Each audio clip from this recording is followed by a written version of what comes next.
សត្វលោកនៅក្នុងវដ្តសង្សារសុទ្ធតែនៅក្នុងអំណាចនៃពេលវេលាដូច្នេះសុខក្តីទុក្ខក្តី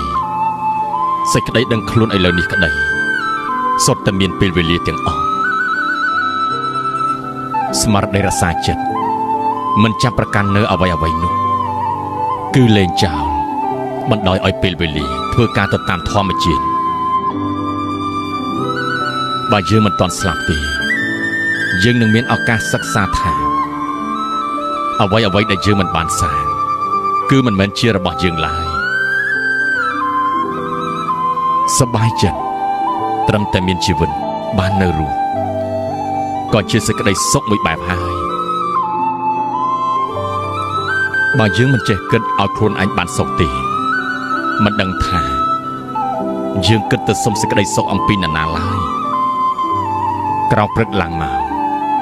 ជាមួយនឹងការព្រមទទួលគ្រប់យ៉ាងមិនមែនសង្ឃឹមជួបតែរឿងត្រូវចិត្តត្រូវថ្លើមនោះទេឬក៏សង្ឃឹមថាបានតែការសប្បាយមួយយ៉ាងនោះឡើយអ្វីដែលមិនមែនជាទីសប្បាយក៏ព្រមជួបព្រោះវាក៏អាចសម្ដែងប្រាប់ការពិតឲ្យយើងយល់ដឹងបានដែរ